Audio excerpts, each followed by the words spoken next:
everyone, and welcome to another episode of the greatest show in the galaxy, the show where I, the Curator, discuss my personal favorite show of all time, personal favorite franchise of all time, Doctor Who. And this is actually a big one, not just for the show, but for myself personally. Now, I think I've said this enough time on this show already. I love Doctor Who. And my personal favorite part about Doctor Who is and always has been and potentially will always continue to be the Doctor. The Doctor is, well, the main character, obviously, but it's my favorite part about the show. It's the reason I keep coming back to this show. And even though there are so many other supplementary material from Doctor Who that doesn't necessarily directly tie into the Doctor, one way or another, at least not directly, is still somehow in some way connected to this universe of the Doctor that I just can't get enough of, and I always try to enjoy as much Doctor Who as I can, even when it's like I said, supplementary material like Big Finish and spin-offs and other Whoniverse things that don't necessarily directly tie in with the Doctor.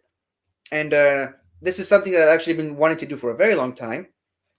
A T ranking list of the Doctor, of my personal favorite versions of the Doctor. And, well, I love all the Doctors, obviously. I just adore every single one of them. There, especially the main canonical Doctors, the ones that have appeared on the show. There is not a single Doctor I do not like. But obviously, I do like / love some of them more than others, and I've never really actually stopped and taken the time uh, to work on which are my personal favorites. Which Doctors do I like more than others, and which Doctors do I rank higher than maybe some others? I never really got a chance to do that, and now's my chance. Now, obviously, I've always had my top 5, but beyond that, it kind of gets a little bit muddled, and I kind of want, for myself personally, to put a definitive stamp on on a list on who my favorite Doctors are. However, before we get down to that actual wonderful goodness from the Doctor, there is a little bit of house cleaning that I should address. Now, obviously, a couple of weeks ago, I decided to make a sort of regular thing on this show that I would highlight any actor, actress, production crew member, whatever, affiliated with Doctor Who on their birthdays. And I believe today I got a pretty good one. So, a couple of days ago, as of the recording of this episode, on February 16th, which is the Wednesday of the week before you're watching this, was, it was Valentine's Day. So happy Valentine's Day for all you and yours. But it was also the birthday of one Mr. Christopher Eccleston, who is mostly known for Doctor Who fans as the 9th Doctor, the first Doctor in the modern era of the show, the first Doctor to bring the show back in the revival series. Now, obviously, sadly, due to complications between him and the BBC at the time, he only got to have one season / series, depending on who you ask, obviously. But unfortunately, we only got one season out of him, or rather with him, and that's it. He was out, and we didn't really get to see his Doctor make a comeback in any Doctor Who material. Not for lack of trying, obviously. He still maintains that he is a fan of the show. He loves Doctor Who. He's been a huge fan of Doctor Who as a child, and he still continues to be a fan of the show today, but he's just tried his best to distance himself from the show as much as possible, not even doing press interviews about the show, always trying to avoid the conversation whenever someone asked him about Doctor Who since his departure. Now, in recent years, he has started to soften on that opinion, he has come back to reprise his role as the Ninth Doctor in a series of Big Finish audio dramas.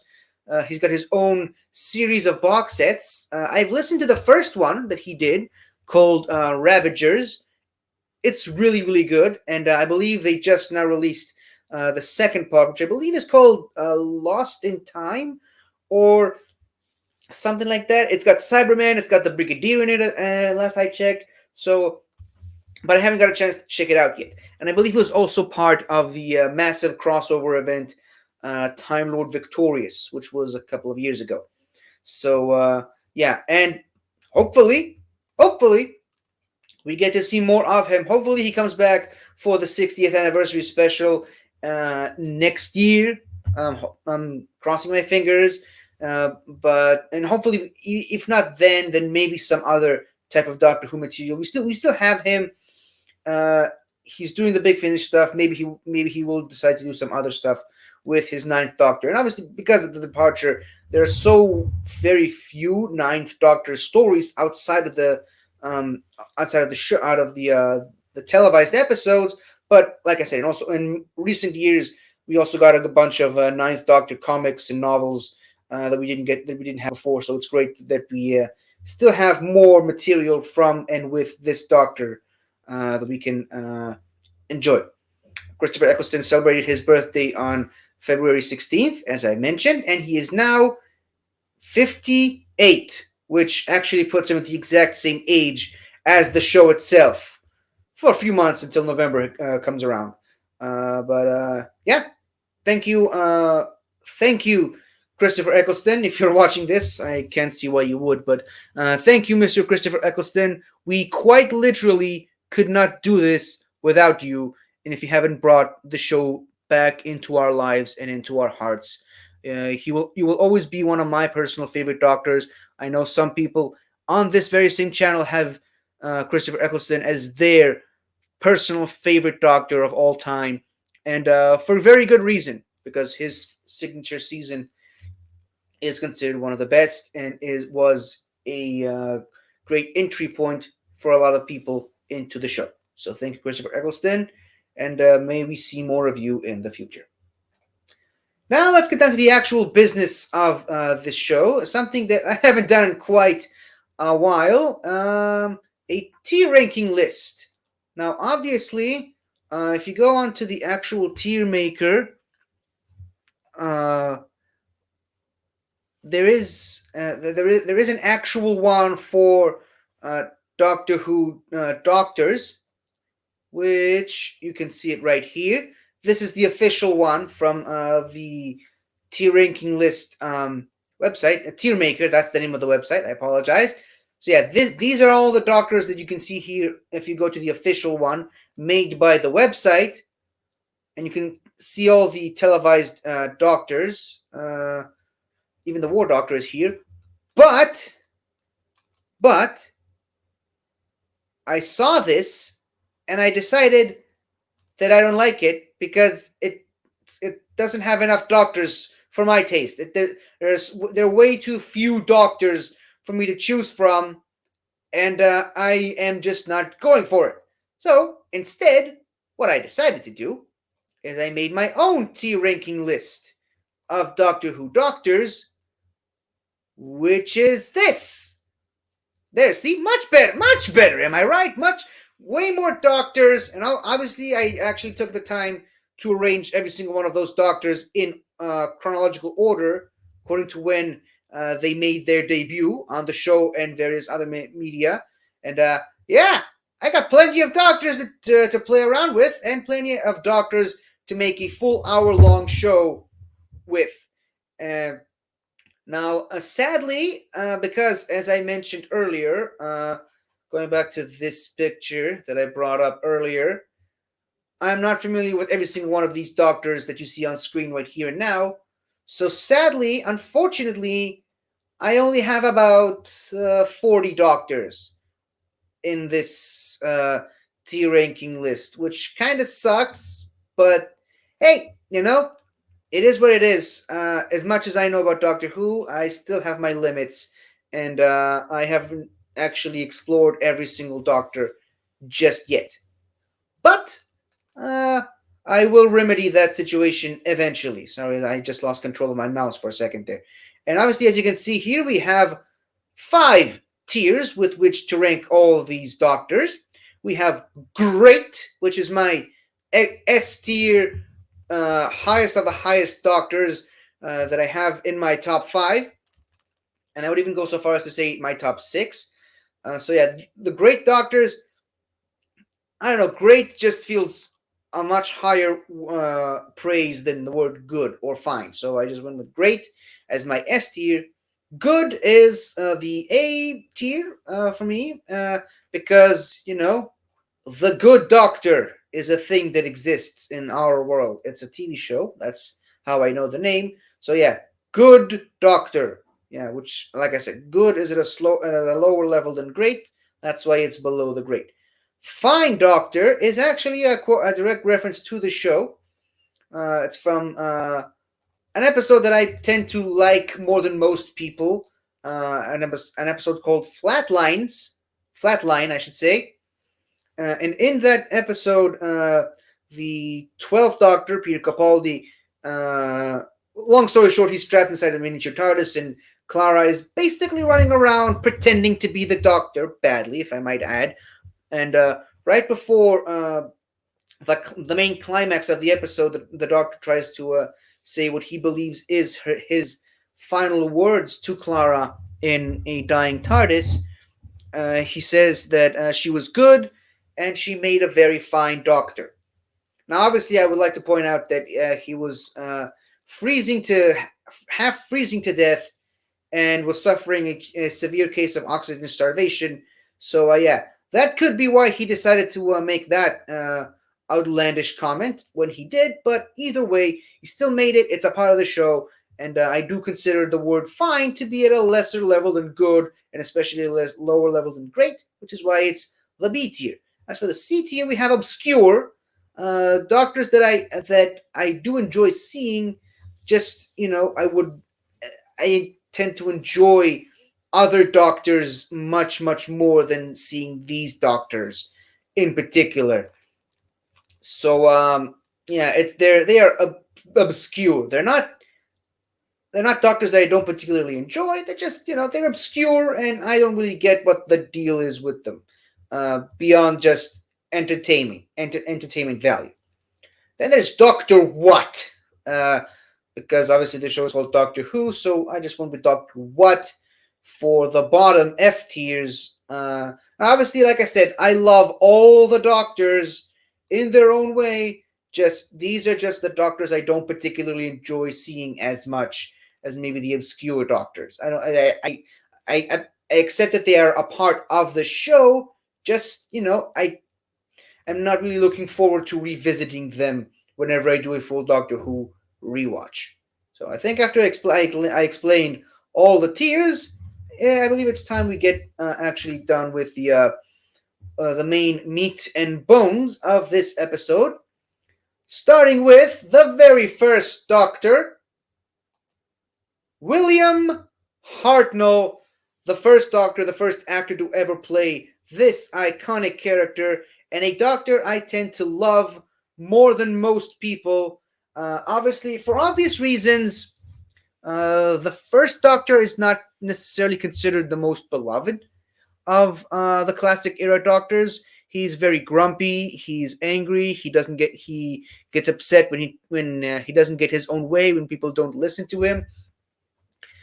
He's not a very nice person to be around, but over time, obviously, he learns to learn to listen to other people's opinions, and he learns to care for other people other than himself. Obviously, a lot of people do take a lot of criticism at him for essentially, in their words, abandoning Susan in a 22nd century Earth ravaged by a war with an invasion by the Daleks, and just leaving there alone as he goes off to continue to explore the universe. Something that a lot of people maybe not be realizing is in one of the novels from the First Doctor era, called The Time Travelers, the Doctor starts to realize that it's only going to be a matter of time before the Time Lords eventually catch up with them. And obviously, as we've seen from the second Doctor, which we'll get to in just a minute, but he knows that once the Time Lords eventually catch up with him and find him, it ain't gonna be pretty. So he wanted to save Susan from that inevitable fate, which is why he decided to start looking for potential um, areas where he can drop Susan off and just make sure that she's safe and as far away from him as possible, which is why he does that.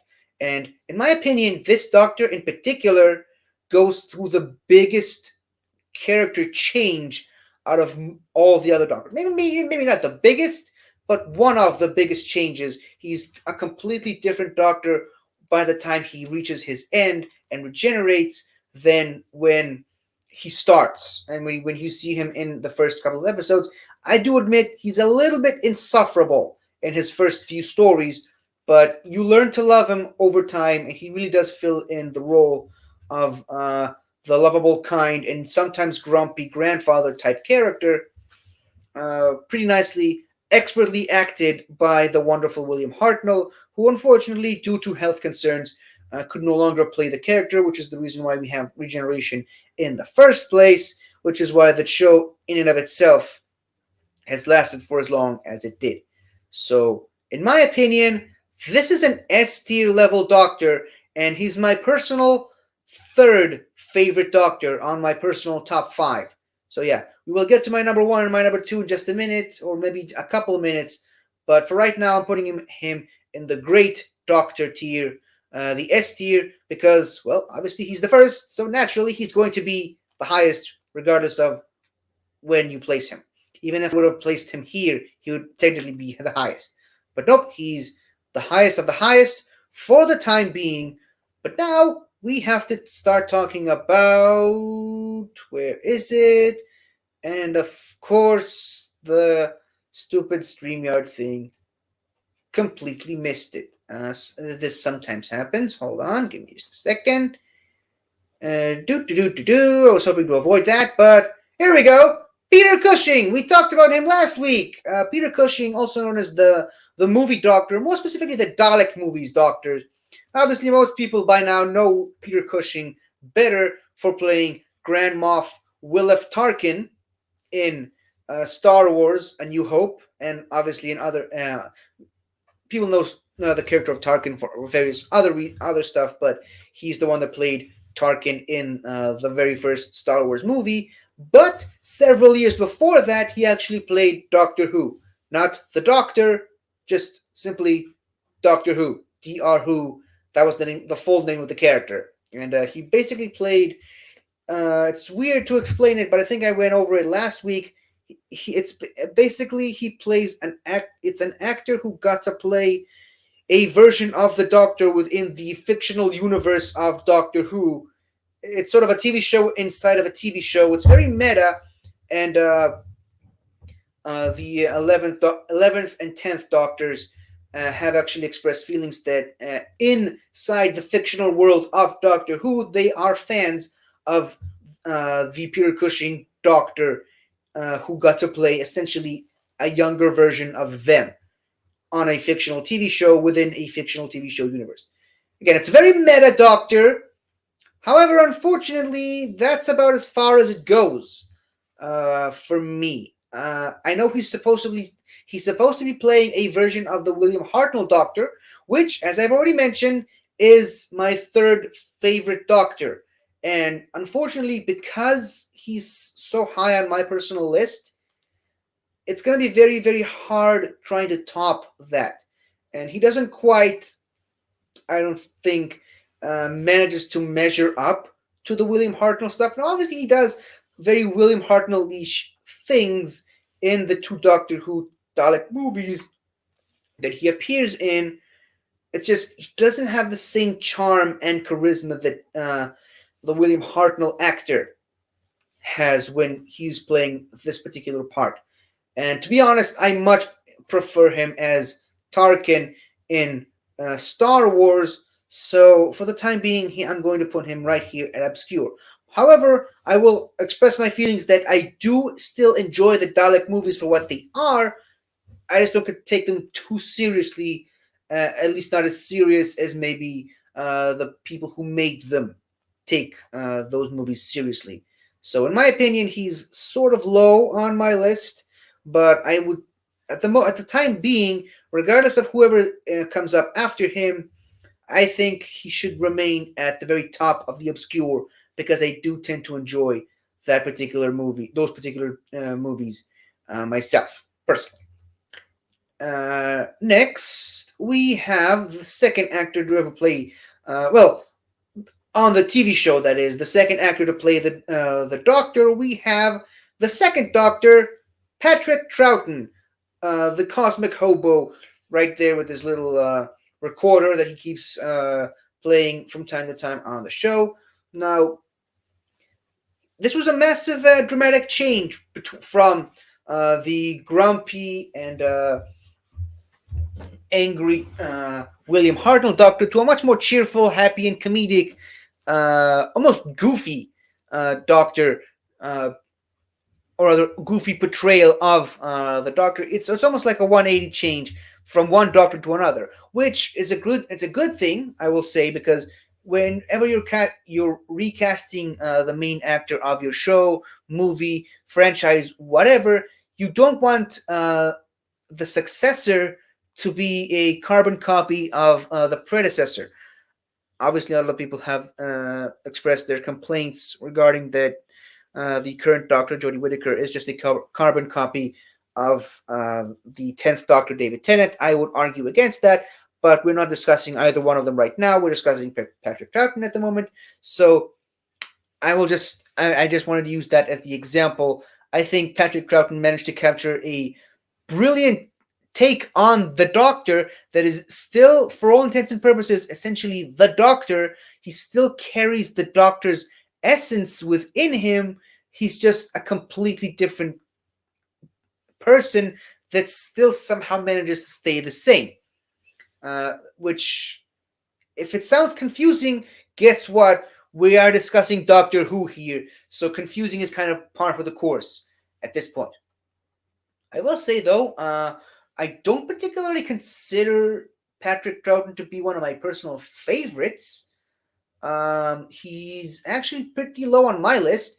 And like I said, I love Patrick Troughton. I love all the Doctors individually. Don't get me wrong. I love every single one of the faces you see here.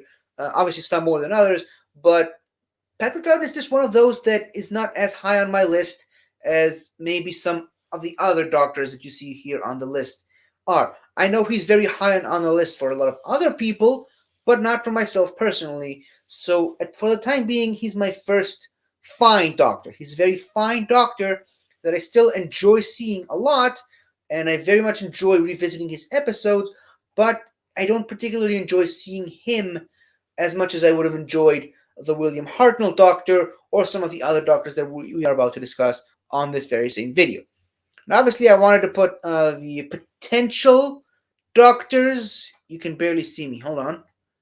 Potential Doctors. And when I say potential Doctors, what I mean is in Patrick Troughton's final episode, final serial, I should say, he was put on trial and the Time Lords told him that they're going to change his appearance and exile him to Earth. And they gave him 4 potential drawings of what he could look like. They give him 4 potential options to choose from, and he just flat out refused every single one of them. I wanted to put all 4 of these just for fun and just for shits and giggles, but I couldn't really find any good pictures of either 4 of them, so I decided to not go with that. So that's why they're not on here. But moving on, we have Jon Pertwee, about the closest thing that Doctor Who has ever gotten to being James Bond. He even has a super sleek car. And this Doctor is basically just an action hero, scientist, suave super spy, complete with infiltrating through being a master of disguise He knows Venusian karate. He's got the gadgets. He's got the sonic screwdriver, which can now do more things than ever before. He's got his own car. He's got the Whomobile. This Doctor is pretty stacked. And what's I think is most impressive about this Doctor is this Doctor actually spent the majority of his run in the same exact place. He was exiled on Earth for a few years, and he was forced to spend the majority of his run as part of Unit's scientific advisor. And for a Doctor who for arguably the most grounded Doctor, and by grounded I mean staying mostly at the same exact spot, he actually had so many adventures and so many great, wonderful stories being told about him on screen or off screen, and by that I mean on television and in novels, comics, audiobooks, and etc. That it's weird to sometimes think that this Doctor is actually best known for his exile when you consider all the crazy, wild things that happened to him. Obviously, this Doctor, as the first time we get to see the Doctor and the Master dynamic for the very first time, and boy, did not disappoint. So yeah, it's one of my personal favorite Doctors. I believe he's my number 5. No, actually, he's my number 4. My number 4 personal favorite Doctor of all time, which is why I will be placing him here on the great tier right beside William Hartnell. Now, obviously, you probably knew that this was coming, but apparently StreamYard didn't because it didn't upload the picture. Again, one of these days I'm going to have to have a long chat with StreamYard and ask it why does he keep doing this to me. But here we go, the 4th Doctor, the Doctor who introduced the iconic scarf that I'm wearing at the moment, and another Doctor we will get to in just a minute, well, a couple of minutes actually, is also wearing a sort of scarf. But yeah, it's Tom Baker, the longest actor to play this character consistently. I have to put that word in, consistently, because obviously Paul McGann, the 8th Doctor, has played the Doctor in numerous and so many Big Finish audio dramas that it's going to take a very long time to count all of them. But consistently on television, Tom Baker has actually played the Doctor the longest in live action. 7 long seasons of just pure Tom Baker goodness. Obviously, Tom Baker is a legendary actor in and of himself. Most recently, I believe he also is the voice of the Bendu in Star Wars Rebels, which is another character I wish they would bring back to the Star Wars universe at some point. Maybe we will get to see the Bendu in the upcoming Ahsoka Tano series. Maybe he's going to show up in Obi-Wan. I just really, really, really want Tom Baker in Star Wars again, just to hear the wonderful, sultry voices of this wonderful, great man while we still have him with us. He's in his late 80s at the moment. And yeah, let's just make the best use of him while he's still with us. And yeah, this Doctor is arguably one of the funniest Doctors. He's a intelligent, weary professor type Doctor in a body of a charming comedic goofball. That's the best way I can describe it. He often uses his comedy and or rather slapstick comedy and humor to hide the fact that he's one of the smartest people in the universe, and he always takes any opportunity to teach his companions and various other people important life lessons. And despite being one of the funniest Doctors, he's actually had one of the darkest storylines, but that's a story for another time at the moment. While I wouldn't necessarily say he is my personal favorite Doctors, like, understandably, he is the favorite Doctor for a lot of other people, but not for me personally. He is my top 5 favorite Doctor of all time. I will put him right next to John Pertwee. So it's starting to look like a very interesting list right there with Hartnell, Pertwee, and Baker. standing right beside one another.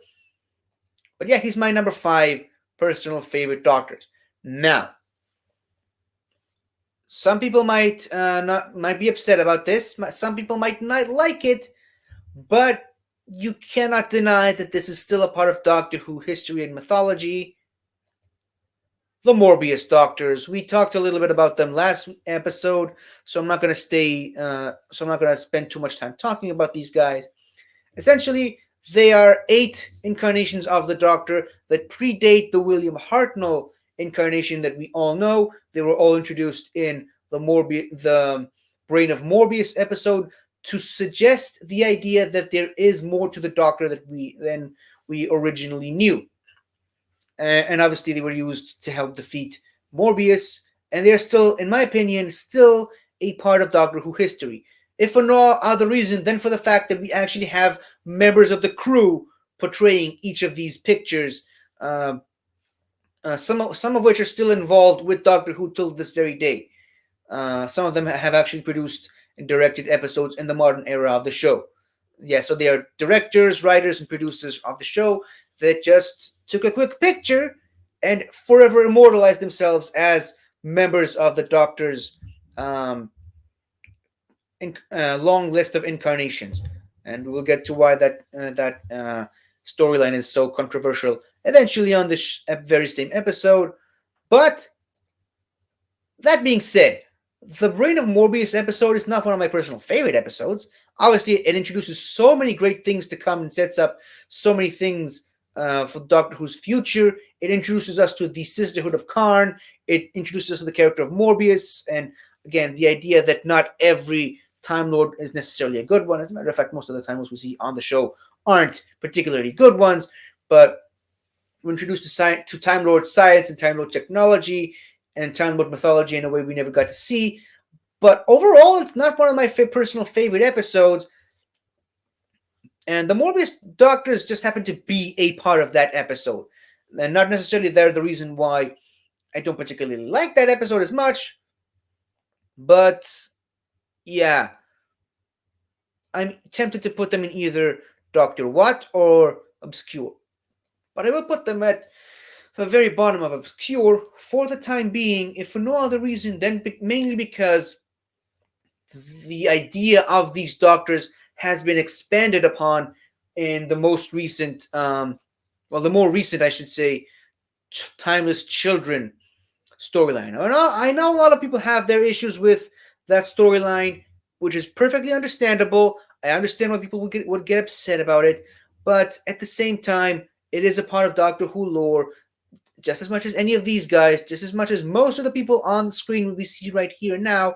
So there's no point in denying it. So yeah, that storyline is the reason why all 8 of these guys have been elevated from the Doctor Who tier, from the Doctor What tier to the Obscure tier. And I've said this last episode.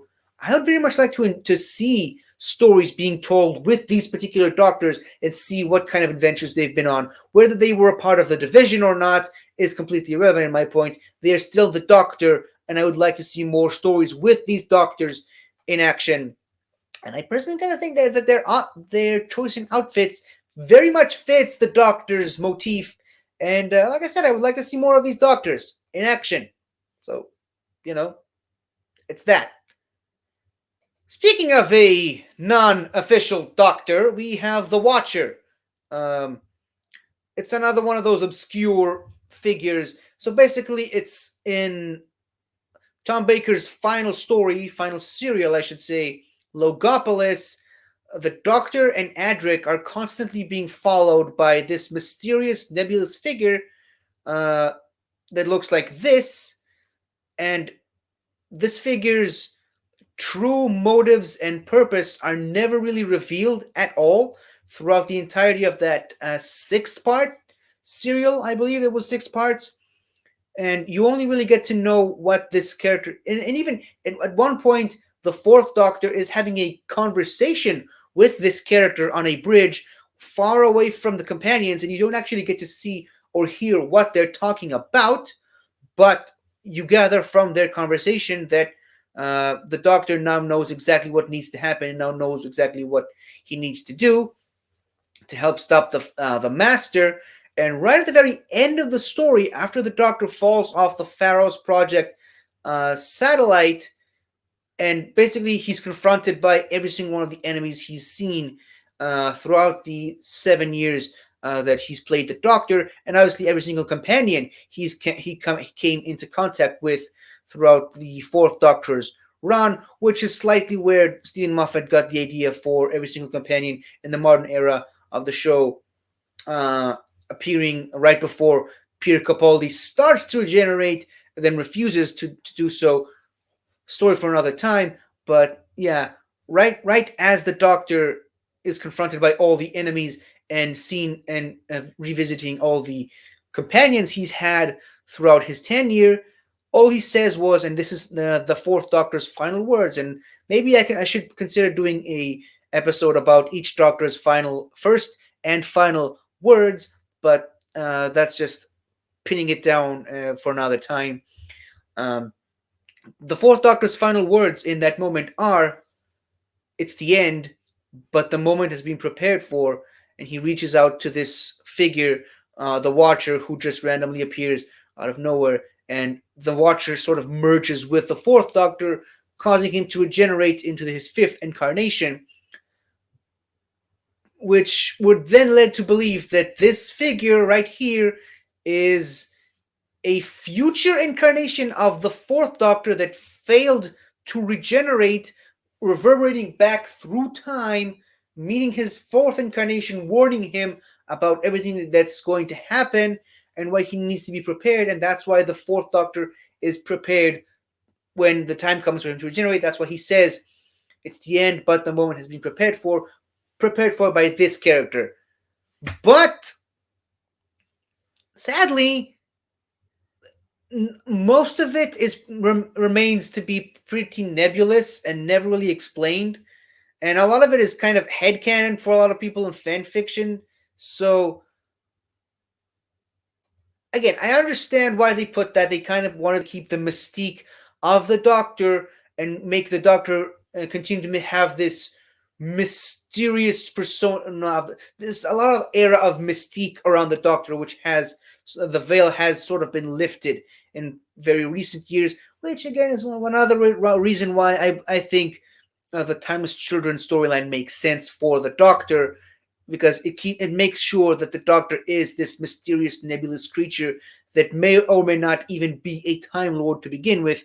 That's why the Doctor is so special. That's why the Doctor seems to be such a major focal point of the Doctor Who universe. But I would say that this figure of the Watcher is not a particular not in particularly something that I enjoy revisiting. It's an emotional moment when this happens and the Fourth Doctor regenerates. Don't get me wrong, but I am not that big of a fan of the concept of the Watcher. Conceptually, yes. Maybe execution it didn't work for me, so I'm going to put him at the bottom here of the Doctor What, but he is the top of the bottom, if that somehow makes sense to any of you.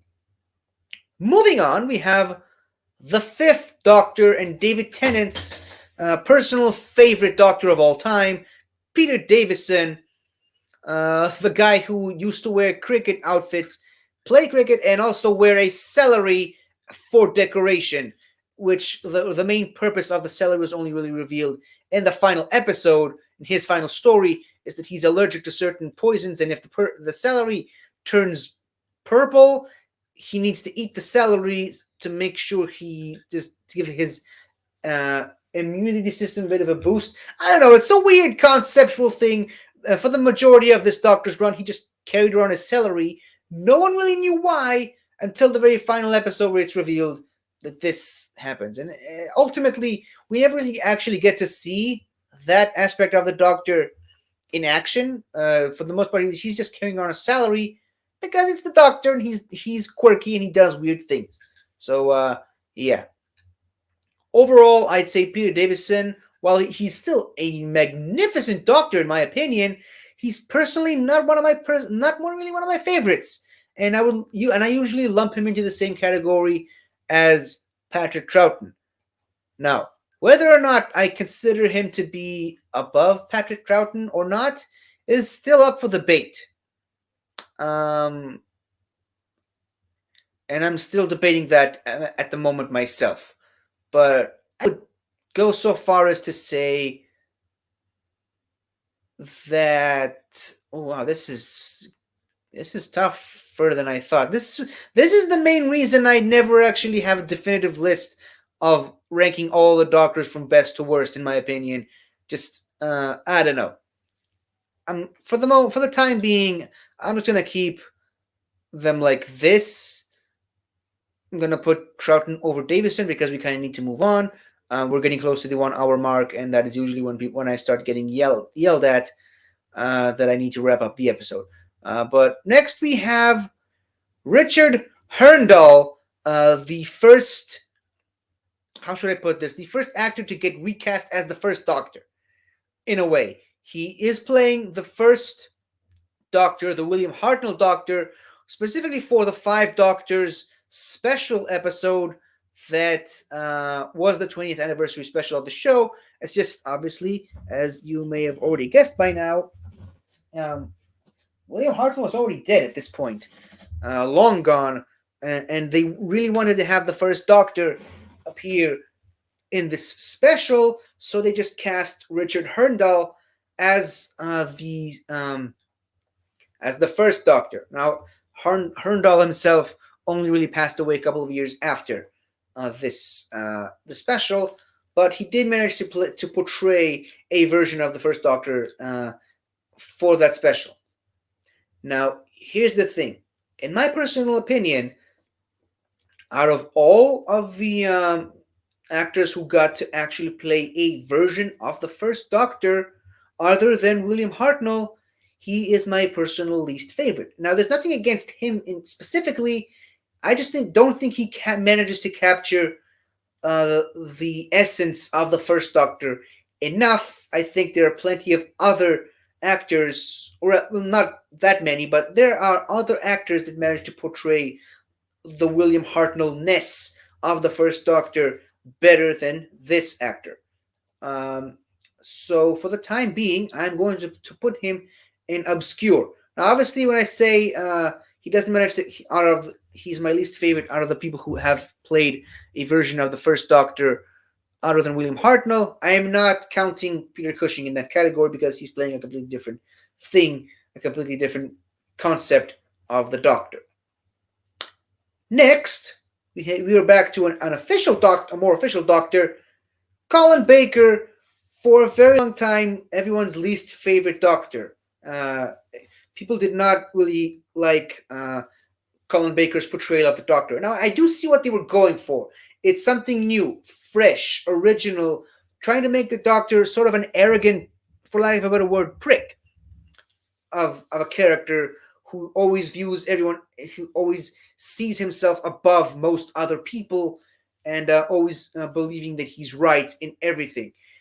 I do see where they were going with for what they were going for with this Doctor. And obviously, when your debut episode starts with you strangling your female companion, was already a very overly sexualized character to begin with, not a very good look for this actor. I do, however, think that later episodes featuring this actor as the Doctor really have redeemed this character, in my opinion, and especially the Trial of a Time Lord serials have actually improved my opinion on this Doctor, and even more so, a lot of the Big Finish stuff has redeemed this Doctor in the eyes of a lot of other people.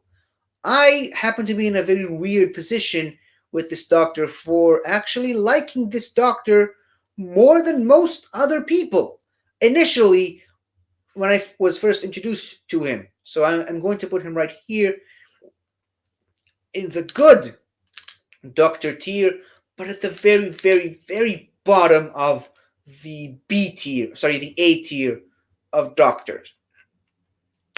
Next, we have Larry Henry, which I believe I already talked about in last week's episode. It's a parody spoof, one of the earlier examples of spoofs of Doctor Who. It's basically Larry Henry playing his version of the Sixth Doctor for his comedy show. And obviously, as I mentioned last week, Larry Henry actually got to play an actual villain in Doctor Who, Daniel Burton, in the episode Spyfall. Um, but yeah, he kind of makes for a pretty fun and funny Doctor. Now, obviously, I would never in a million years put him on the same level as any of the main Doctors. I would not consider him to be as good as any of these actors. But for the time being, I'm going to put him right here in the fine category. I don't particularly enjoy seeing him as the Doctor more than I would have enjoyed Patrick Troughton or Peter Davison. I mainly rewatched that episode, that special spoof episode, for laughs, because that's what it is. It's played for laughs, so that's why I enjoy it. I enjoy it specifically for the reasons it's designed for.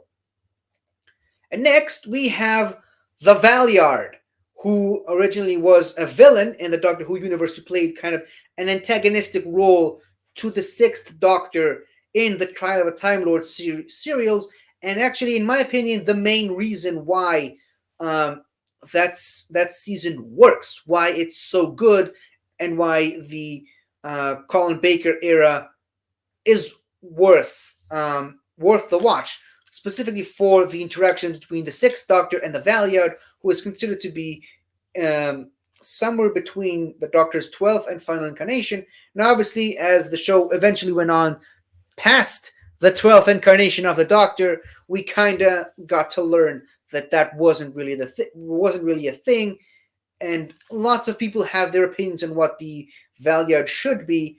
Obviously, at the very end of The Ultimate Foe, which is the final part of the Trial of a Time Lord serials, it's revealed that the Vallyard is still alive and kicking, and I believe the Vallyard also was featured in Big Finish audio productions, especially during the Time War, fighting alongside the Time Lords, and I believe alongside the Master, on behalf of the Eighth Doctor, who refused to participate in the battle.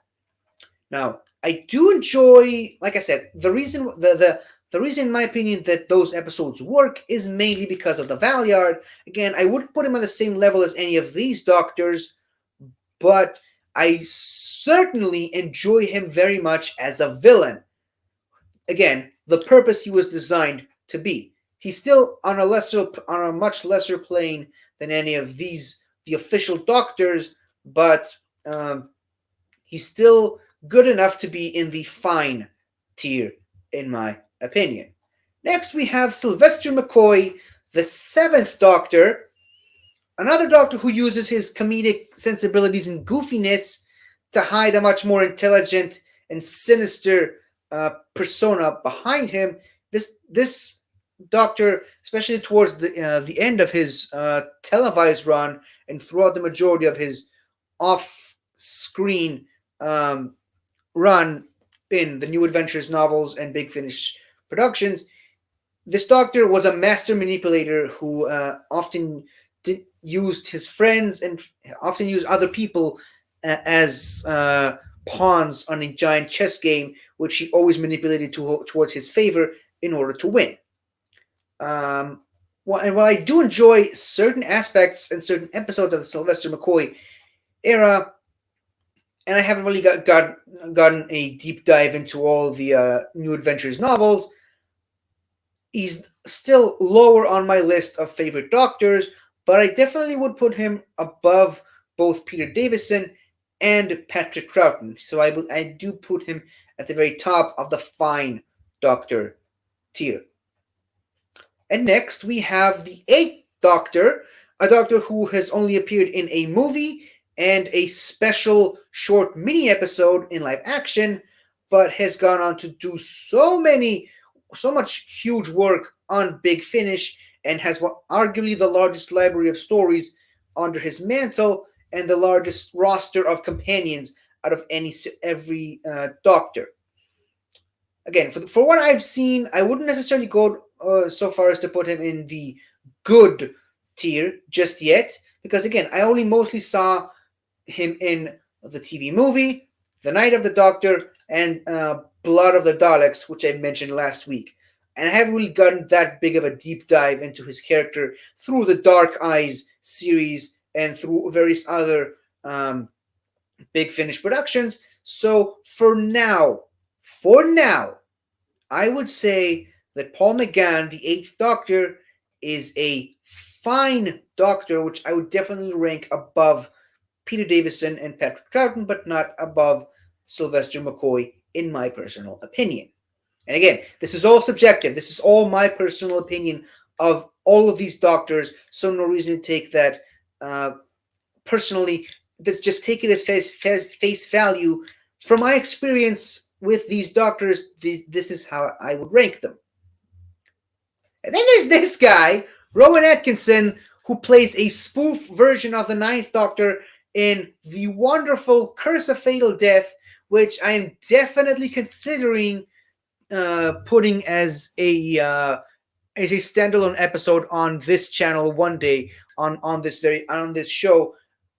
On one of the times I'm going to get a chance to.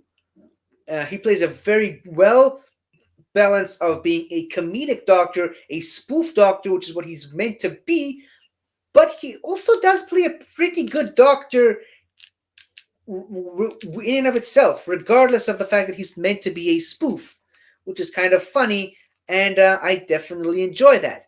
So I'm going to put him in the fine area, definitely above Larry Henry.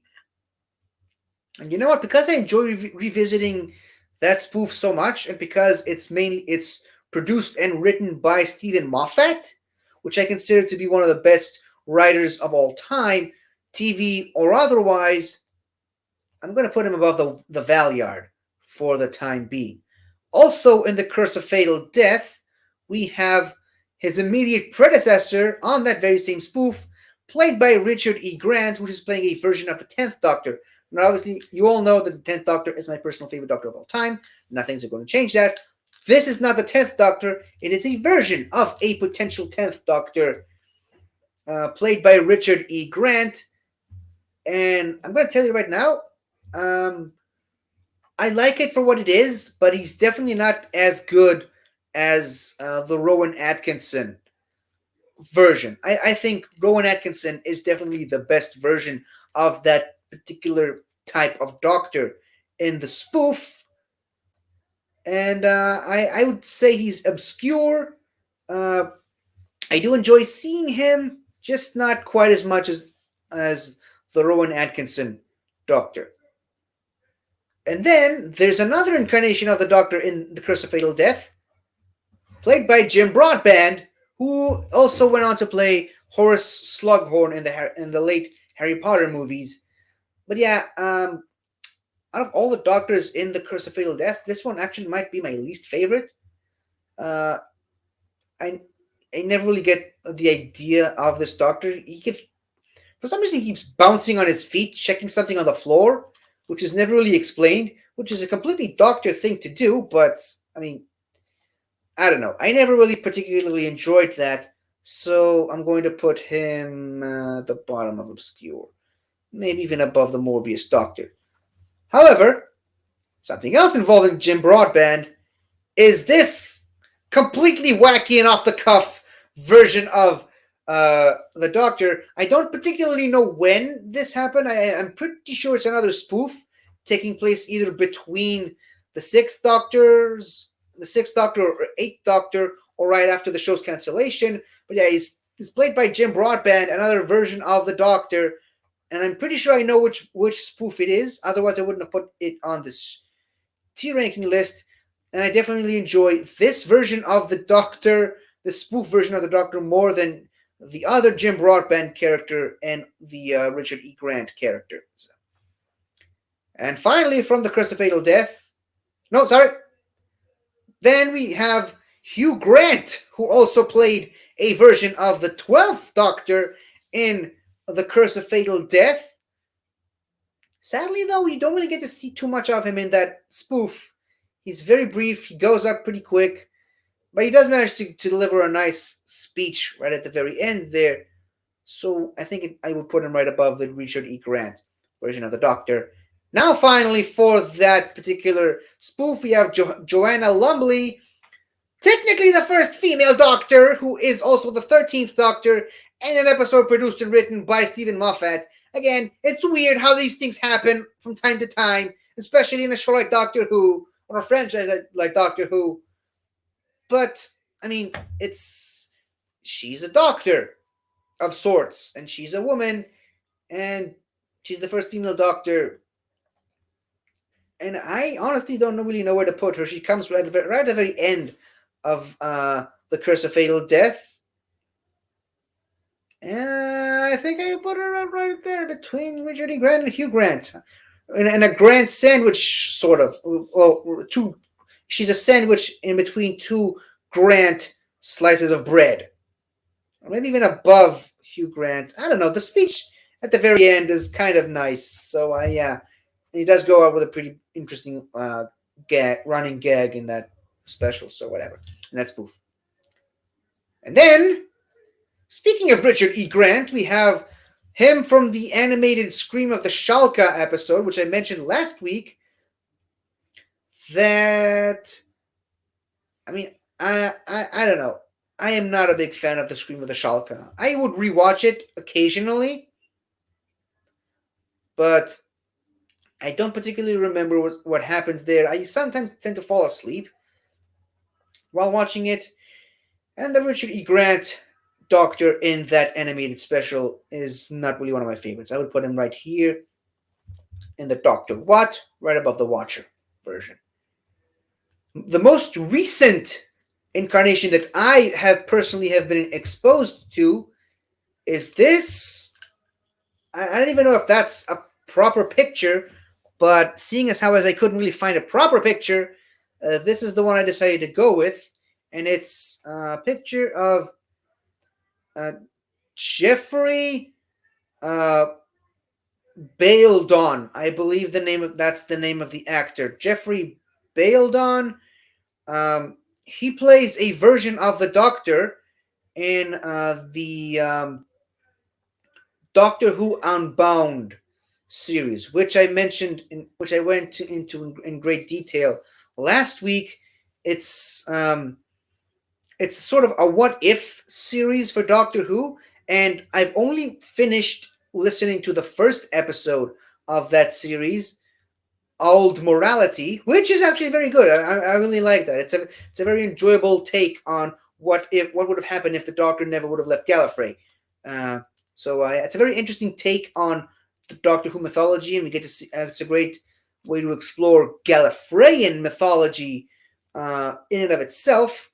And this version of the Doctor, he plays a version of the first Doctor, which surprisingly is very, very, very close to the David Bradley version of the Doctor that we get to see. It's very distinctly a different voice, but he definitely manages to capture the essence of William Hartnell, which again is one of my personal favorite Doctors, better than Richard Herndall.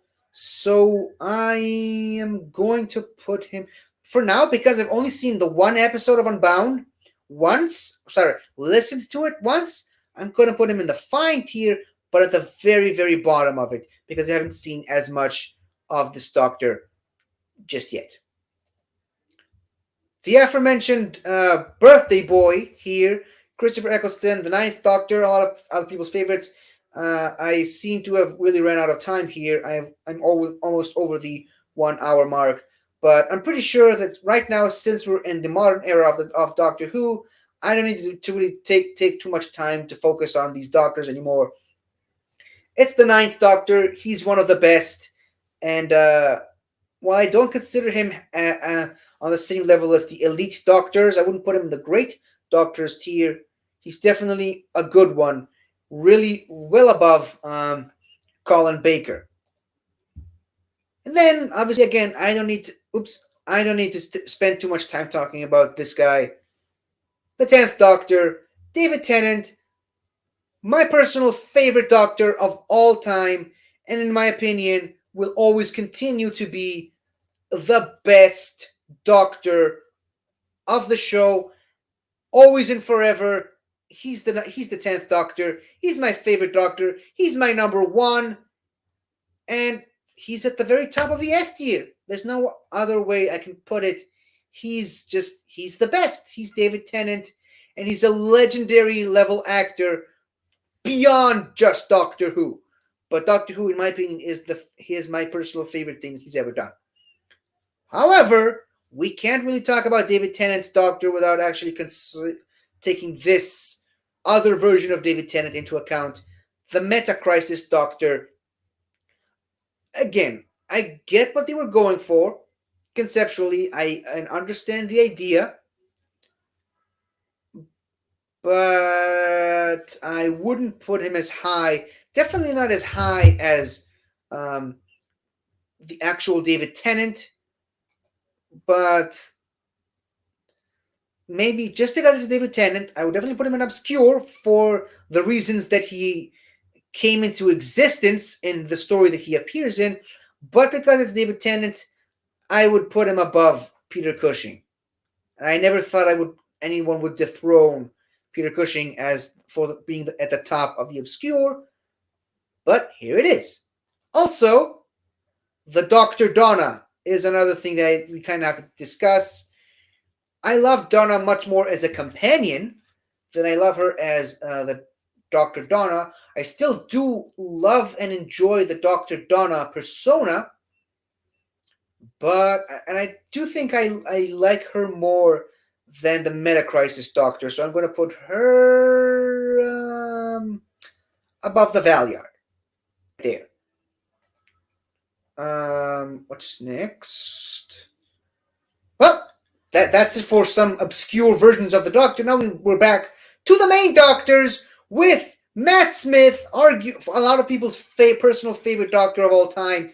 I know a lot of people on this channel, it's their favorite Doctor ever, and he's also my personal second favorite Doctor. As I mentioned before, nothing is ever going to come close to David Tennant, in my opinion. David Tennant is the end-all, be-all of Doctor Who, and Matt Smith is a very, very close second. At one point, he was threatening to overthrow David Tennant as my personal favorite Doctor of all time. But for the time being, I'm going to put him right below David Tennant and right above William Hartnell, which, in a nutshell, that's my top 5 of Doctor Who Doctors ever. David Tennant at number 1, Matt Smith at number 2, William Hartnell at number 3, Jon Pertwee at number 4, and Tom Baker at number 5. That's my top 5 and will always continue to be my top 5 for Doctor Who. Then we have Toby Jones as the Dream Lord. I am a massive fan of Toby Jones for other reasons beyond just Doctor Who. I'm not a particularly a big fan of him as the Dream Lord, which, let's be real here, it's basically an alternate version of the Vallyard. A lot of people have been saying for a very long time that the Meta-Crisis Doctor is essentially the Vallyard, or rather what the Vallyard should be. I push back on that. I think the Dream Lord is essentially the Vallyard persona taking place inside the Doctor's psyche. In my headcanon, if you will, Toby Jones is the Dream Lord is the Vallyard under a different name. But like I said, I'm a much bigger fan of Toby Jones, obviously for playing Dobby the House Elf in the Harry Potter movies and Arnim Zola in the MCU, and I even slightly appreciated his character in Jurassic World Fallen Kingdom. I never thought I would want Toby Jones dead more than I did watching that movie. And there are a few other good Toby Jones roles that I can't really remember off the top of my head right at the moment, but I much prefer him as Dobby and as Arnim Zola. I don't particularly enjoy him as the Dream Lord. I will, however, say that I prefer Amy's Choice, the episode, to the episode Scream of the Shalka, which is why he's at the very top of the Doctor What tier. Obviously, in my opinion, the best actor on this very same T ranking list. He's the best actor to ever play the role of the Doctor. Again, not the best Doctor, but the best actor to play the Doctor ever. John Hurt, the War Doctor. Now, obviously, I'm only judging him based on the name of the Doctor, the night of the Doctor, and the day of the Doctor, plus the first serial in his Big Finish box sets, Only the Monstrous, which I went over last week. And obviously, I would also throw in Engines of War as further proof of why I love this Doctor as much as I do. And also, there was a comic book released right around the time when Jodie Whittaker came into the role of just a separate standalone story with each and every Doctor. And the War Doctor actually has a very interesting story there. He teams up with Doria Maldavar, and they go to the weapon factories on Vallyard. That's how the factories on Vallyard get destroyed, which is mentioned during the Ninth Doctor's one of the Ninth Doctor's episodes. It's part of the Time War. That's why the factories were destroyed, and it was the War Doctor and Doria Maldavar that actually helped destroy those factories. But yeah, the War Doctor is he's great. Not only great, he's so great that I would even put him, I don't know. Yeah, I would put him at the very bottom of the great tier, if for no other reason than for the fact that he is one of the best actors in the world, was one of the best actors in the world, and easily the best actor to play the Doctor ever. Speaking of which, we also have my namesake, the Curator, once again played by Tom Baker. I enjoy the idea of the Curator, but much like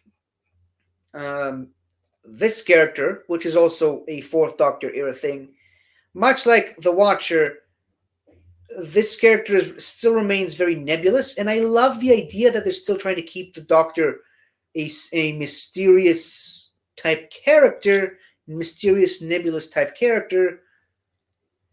I just don't particularly enjoy the fact that we barely know anything about the Curator at this point. Maybe sometime in the future we will know more about him, but for the time being, he definitely is above the Dr. Donna on my personal ranking list.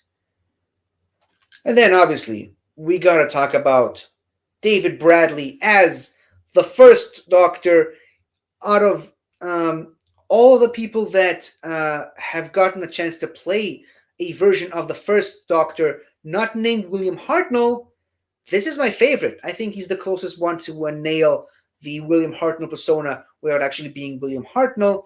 And yes, well, he was specifically in a 12th Doctor story. He was technically introduced during the 11th Doctor era in An Adventure Through Time and Space, which is still part of the 50th anniversary celebration. And obviously he got a chance to actually play the actual first Doctor. He played William Hartnell in that special episode, but then he actually got to play the first Doctor in and of himself in Twice Upon a Time. And he then later got his own series of Big Finish stories playing the first Doctor, which I haven't got a chance to listen to just yet. But, I mean, he's great. And I don't know. Now, obviously, I put all of the main Doctors in their own separate categories and rank them based on that. But because I love the first Doctor so much, and because David Bradley does such an amazing, incredible job as the first Doctor, I think I gotta put him at the very bottom of good. Now, obviously, I would count him in a completely different tier than all the other Doctors separately, but for now, I put him in the good tier because he manages to capture the persona of the first Doctor so well. And speaking of which, this is the actor Rhys Cher Smith, I believe that's the name of this person. He got to play a version of Patrick Troughton off screen, well, not off screen, but just as part of An Adventure Through Time and Space. Sort of, he got to play the actor Patrick Troughton in An Adventure Through Time and Space, but he actually manages to nail the character pretty well. He does a very good impression of Patrick Troughton, and he actually also nails the voice of Patrick Troughton much better, in my opinion, than David Bradley nailed the voice for William Hartnell. Again, personal opinion, and I really wouldn't mind if um, he would one day get to actually voice the second Doctor in a series of Big Finish audio productions, just like David Bradley got to voice the first Doctor in audio box sets for Big Finish, alongside the people who actually played the first Doctor's companions on Adventures Through Time and Space. Yeah, as a Patrick Troughton impression, he's pretty good, and I would probably put him in the obscure area, right below Jim Broadbent's version of the Doctor, of the spoof Doctor. Now we're back to actual official Doctors. Peter Capaldi, in my opinion, one of the best Doctors that never really got to shine as much as I think they could have. Peter Capaldi, I know he gets a lot of flack from the fan base, although I have seen people really come around on this Doctor and really come to embrace him as a really good Doctor. In my opinion, he is a great Doctor. Some of the best Doctor Who moments of all time are under his reign and portrayed by him. Again, he's still anchored by some other things that are not really his control, unfortunately. But be that as it may, he's still an amazing, incredible Doctor, and I don't think he got the love he deserved while playing the Doctor. And I would love to see him back for the 60th anniversary, and I would also love to see him back to do Big Finish audio episodes, because he truly has one of the great voices in Doctor Who ever, and it will be a joy to listen to if he ever decides to come back. I definitely put him in the great tier, even above John Hurt. He is my number 6 favorite Doctor of all time. I just love him as the Doctor so much that I'm willing to put him above the John Hurt Doctor. We're getting close to the end here, I promise, and you can see my voice starting to crack up. But Jodie Whittaker, the current Doctor, the 13th Doctor, and yet another Doctor that I feel is not getting the love she deserves. Now, obviously, I have seen other people in more recent years really starting to embrace her as the Doctor, and she's finally, I believe, getting the recognition she deserves, especially considering the Phlox series actually managed to turn a lot of people's opinions on her around. A lot of people aren't coming around on the current era of Doctor Who, thanks to the Phlox. I still think there was more that could be done with Jodie as the 13th Doctor. I really, really enjoy her. I even cosplayed as her for Purim a couple of years ago. So clearly, I am a huge fan of Jodie Whittaker's Doctor.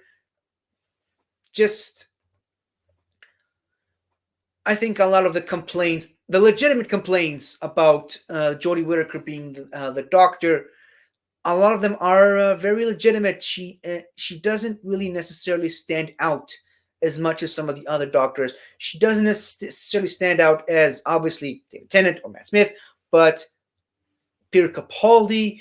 She doesn't necessarily stand out to me like someone like Tom Baker or John Hurt or John Pertwee or any of the other Doctors in the great tier.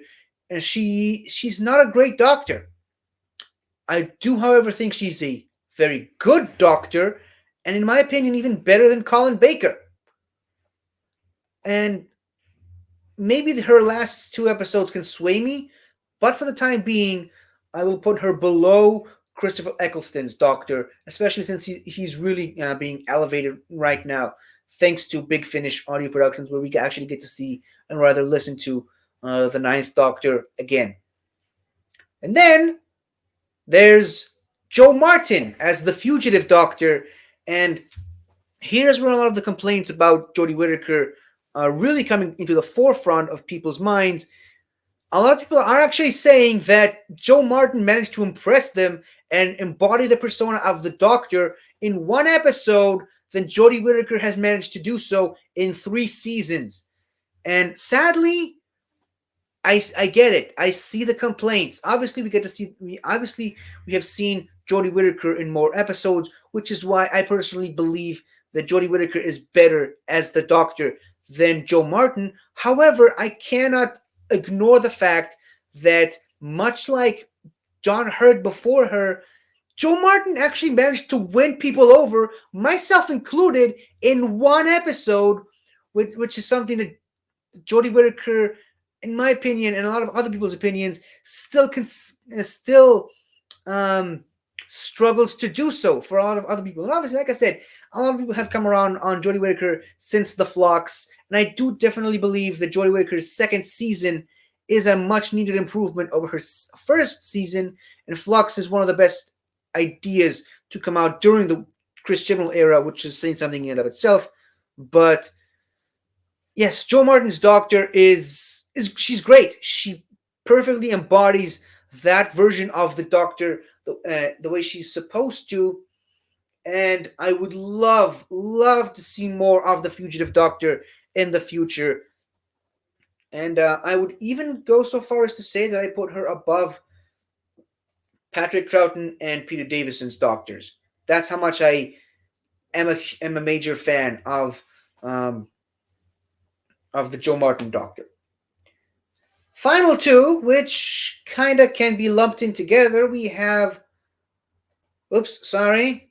Jumped the gun a little bit there.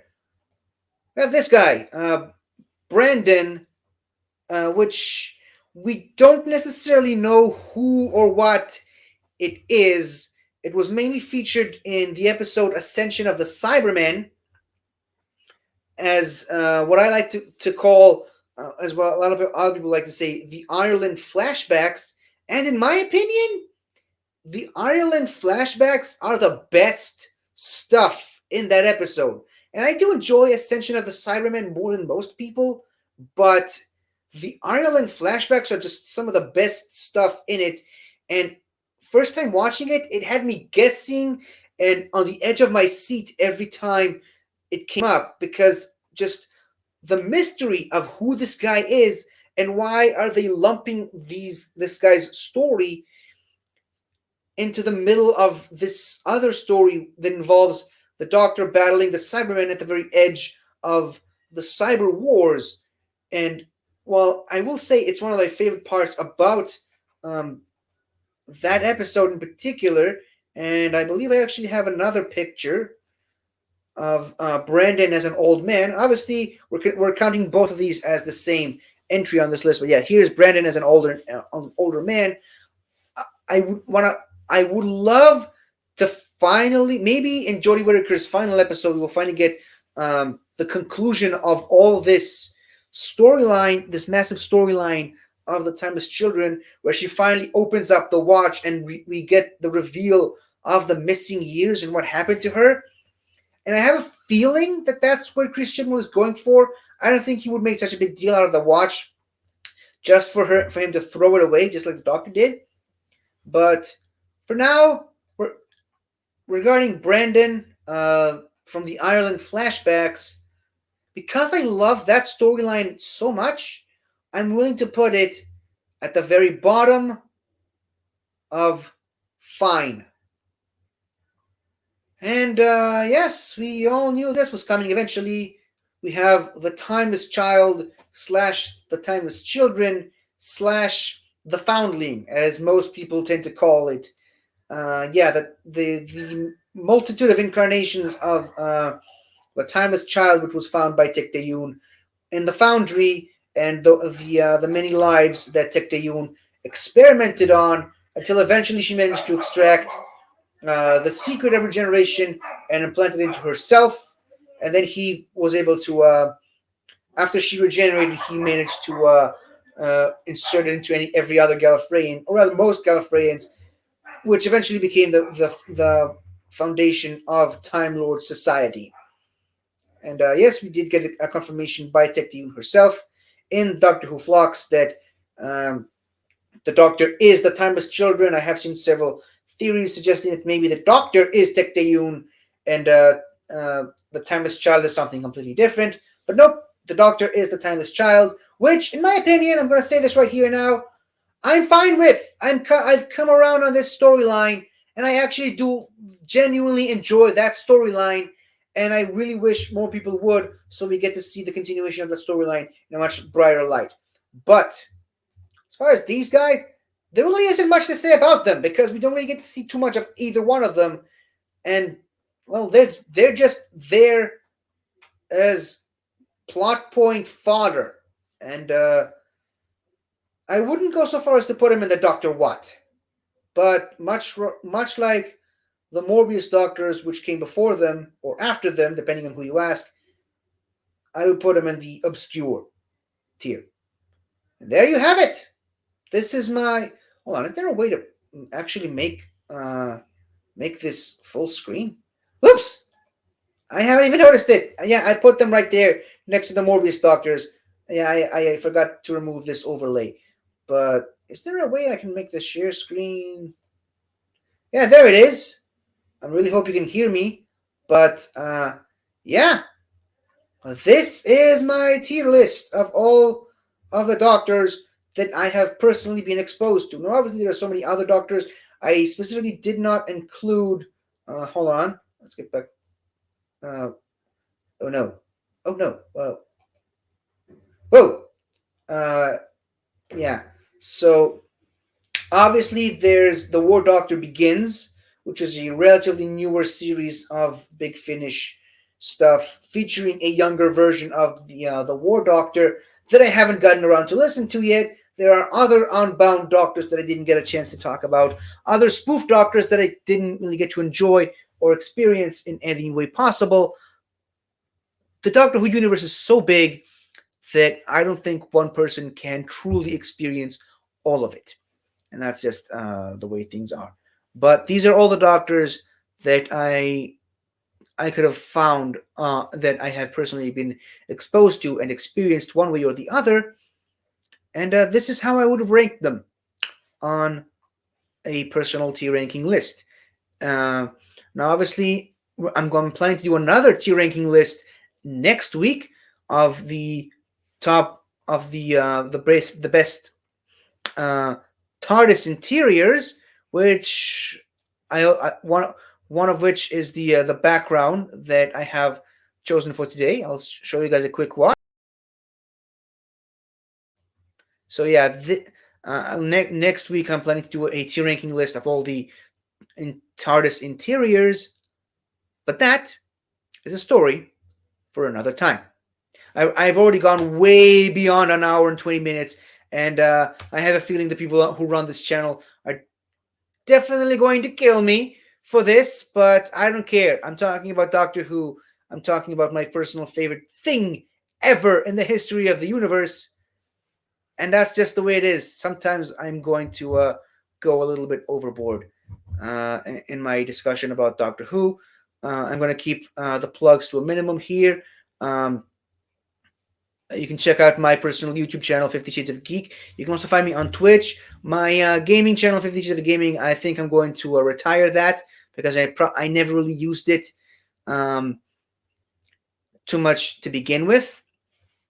So any gaming material I'm going to do specifically only on Twitch and nothing more. And I don't know. I'll see what else I'm going to do with that. You can also check out this very same channel, the Northern Entertainment Group.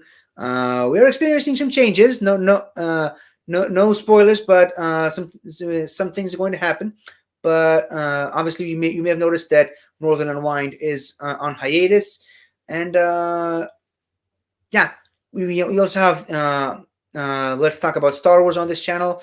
We have the Alien game coming up At the beginning of next month, we have Modern Analytics with Double D and Kiwi. We have You Seen This with Daniel and Snark. We have The Sweat Slice, which recently came back. Mount Schmodown, Get Sweaty, or rather Northern Countdown. That's part of the changes I mentioned earlier.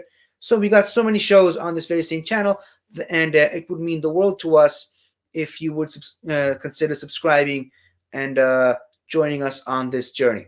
So right before Sora comes onto this pre-tape and does this to me, I am going to bid you all farewell and good night, and play the intro / outro of this show.